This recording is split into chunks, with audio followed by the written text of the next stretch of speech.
Guys, welcome back to the channel, welcome back to a new video. What a treat. Not only did I give you yesterday 2 updates when it was needed, also we are finally seeing some price action for Bitcoin, and in today's video I have some insane confluences for you so you can know exactly what I'm looking out for and when I'm trading and what my targets are. Before we're going to dive into the charts, please do me a favor, like and subscribe, click on the bell, click on all so you don't miss anything. Leave me a comment or share this video with your friends if you think this is useful. Also feel free to follow me on Twitter and Instagram, those links also in the description. Now without further ado, let's start diving in, and we are starting off here with the BTC USD pair on the 1 hour. Okay, so this target of that wedge is exactly being hit. Even a little bit further, and we had this diagonal support line where we said, well, you know, it could be a falling wedge, and then eventually the breakout is usually bullish, and then the target was actually all the way on the top at 23k. To be honest, I am not treating this as a falling wedge, and I also don't have a target right now of 23k. If we hit it, we hit it, but right now the sentiment is just so bearish, and this is on quite a big time frame that I feel like maybe we'll get there again, but then maybe in a couple of weeks. But I am not entering now a big long because we bounced off this trend line and now we're going to 23k. Absolutely not, but I do see this as a support line since it was resistance before, and it's very nice to see that yesterday we bounced off exactly from that support line again, as you can see, very nicely. What was also super nice is that we got this bounce right here, because there was again crazy confluence, and maybe you can see it. I draw a yellow line in here. You can see SFP, so swing filled pattern. Let me quickly zoom out, and it's a little bit easier to show you. And that swing filled pattern was from these lows right here, and then the absolute lowest candle, so really that wick that you see here, that was the lowest candle of this entire price range right here, and that was approximately at 18,650. We dipped below, went higher, and then moved higher, and that was the swing filled pattern. And it happened in the middle of the night when I was asleep, but if you were awake, or let's say you were in the States, then you could have traded that, and therefore we also took out the lows here, and now we took out the lows here. Maybe it would happen again and we are SFPing the current candle. That could be, but actually it's nice to see that at least now we already took the liquidity underneath here and underneath here. There's still one left, and that is the ultimate low here at 17,600. Therefore I also draw a yellow line and also wrote down SFP. We could also SFP these lows. Eventually I think we are going much lower than that. I once made a video about that, why 17,600 is not the low in my opinion. I will make sure it pops up at the end of this video so you can watch it, but so far it played out absolutely perfectly. What also played out perfectly at the time of that SFP, so here you can see it again, it's this candle right here. Let me zoom in for you. Here on the hourly, but also on the smaller time frames, of course, it was very nicely visible. You can see it right here at 18,500-ish. That's where it stopped. So sometimes the move is just only a few $100s underneath the previous price, but as long as the candle closes above, it's a swing filled pattern, and then you can trade it. So far pretty good. So what came together on that swing filled pattern, and then I could take the 20-minute or the 15-minute, is doesn't really matter, is that we had a beautiful bullish divergence on the momentum wave. Now this is a little bit tricky, I have to say, because on smaller time frames, let's say we're taking the 5-minute, then we already had bullish divergences much earlier, and yes, it was a little bit of a move up, but eventually we went lower and we took out the lows here. So not every bullish divergence that popped up during this dump would have played out, but if you would have just had a little bit patience, say, you know what, I'm zooming out, I'm taking the bigger time frame.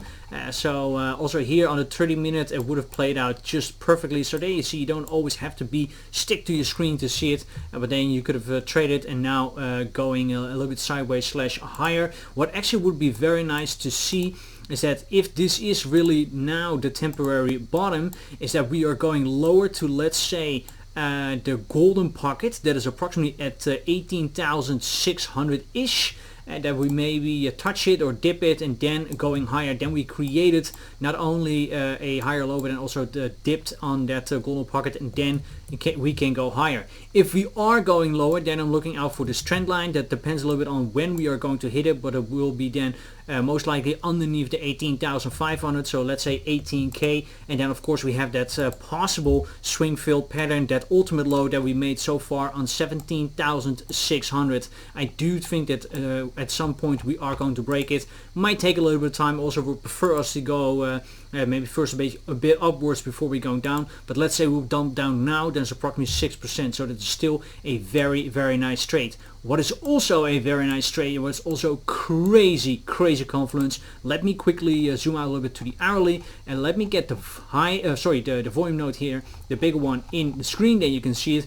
Is that, let's say we would go up right now, and then we can say, you know what, this is the low that we put in, or at least the temporary low. Then we would say, where will we end up if we're going higher? Then my target would be the golden pocket, approximately 19,600 to, let's say, 19,650. That is exactly, exactly in the middle. Also the volume area low of that very macro range. That is also close by the volume area low of this micro range. And it is very at and around the support level of all these weeks that we just constantly bounce off at approximately that 19,600. That was support. Then we broke it, and now we can expect that this is heavy resistance. So I definitely expect some price movement or some reaction here once we are reaching that 19,600. So definitely mark that in your charts or write it down. 19,600, 19,650. Don't take me on a dollar more or less, but that I think is now a pretty critical resistance, since it was so critical support before. Then quickly go to the S&P 500 futures. So far kind of flat, but we are trading at and around that golden pocket at 38.77 to, let's say, 3900. If we would spend some time here, we'll be definitely fine, and then you actually want to see a move up. If we eventually really breaking it, we're going lower. This support and resistance box, we already drew it some time ago. That is where I then expect some consolidation until we eventually breaking out or going lower again. I think my long-term target for the S&P is 3,500. There is still just so much stuff going on in the world that I think at some point we are going to test it. Might take weeks from now, but the current price level actually would be a very nice support for at least a little bit of a bounce. Then I quickly want to move over to the dollar index, because we're seeing something very interesting. We had here this rising wedge, which is usually a bearish pattern, would break to the downside. If it will break to the downside, BTC has room to go to the upside. But it looks like now we had a breakout, a retest here of this red candle, as you can see, for hourly, and now going higher. Absolutely ripping, insane. Well, I also have to say, maybe I need to withdraw this a little bit. I know that's not a very sexy answer, but sometimes you just have to be honest, say, you know what, maybe my first drawing was not completely correct. That is also a little bit the trickiness, so we say, with using classical trade patterns, that sometimes your drawing can be wrong. And as you can see, this is now 3, 4, 5, 6, 7, 8. So let's say this is 6 in total touch points on our uptrend. So maybe this trend line is then better, and then we could still, of course, grind.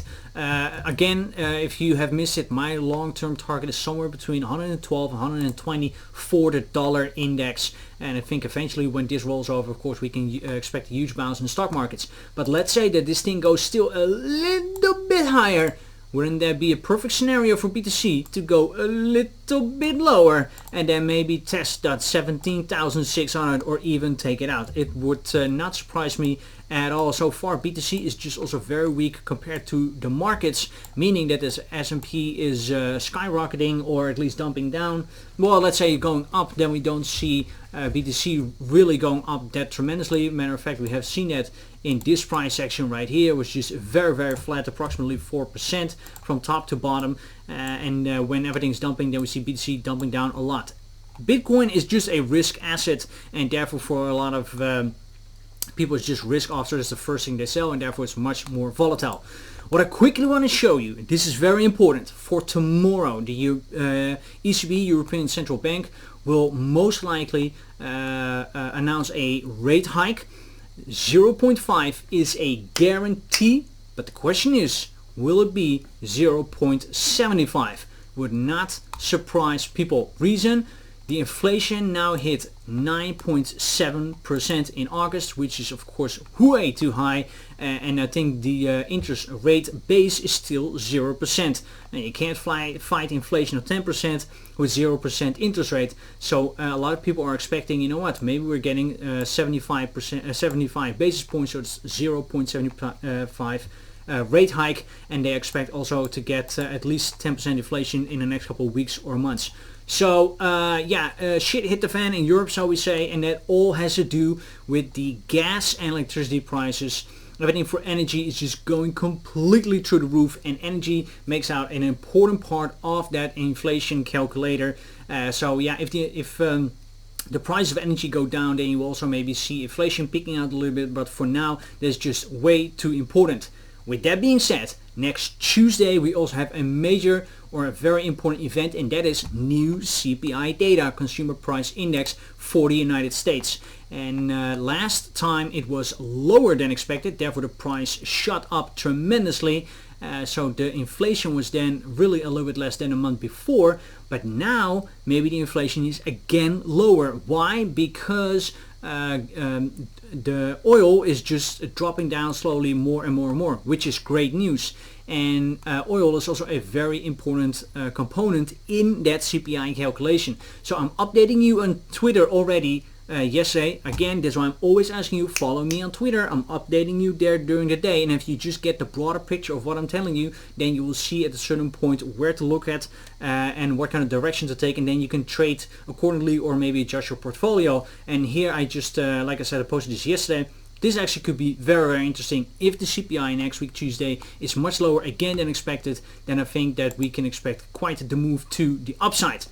Again, for now, just for BTC, I want to see if we can maybe find a little bit of base here around the golden pocket, maybe create an equal low, and then we could maybe go higher depending really on what the dollar is doing, the S&P. Right now BTC is just so tied up. One other scenario that could happen is that I said yesterday, well, we maybe have a little bit of a falling wedge. That really didn't play out, that was around here, but now we could still have on a broader scale maybe a bar pattern and then going higher. I could still see that happen, a little bit of an inverse bar pattern, as you can see. So let's see if that happens, or if that plays out or not. Target will be here at the top. Again, the target for me, the first most important target would be the golden pocket, approximately 19,600. And if we are going lower, I want to see first if this trend line holds. Depends a little bit on when we are rolling over, but it could be approximately at 18,000 to 18,500 ish. And if we break it, then of course the big question is, are we going to put in a new low on that 17,600? Are we going to wick it, or are we just very ferociously breaking it through and making a much lower low? I hear people talking about 12k, 14k. We'll see what the future holds. That is it for now. Again, futures United States are flat, so it's going to be interesting to see what we can expect today. Would not be surprised if it is a little bit volatile again, because a lot of people are jumping into longs and into shorts and opening and closing, so there's a lot of action going on. Guys, if you like these kinds of updates, then please do me a favor, like and subscribe, click on the bell, click on all so you don't miss anything. Leave me a comment, share this video with your friends if you think that's useful. Also feel free to follow me on Twitter and Instagram, and I'll see you again why that is so important, and see you guys very soon again in the next one. Bye bye.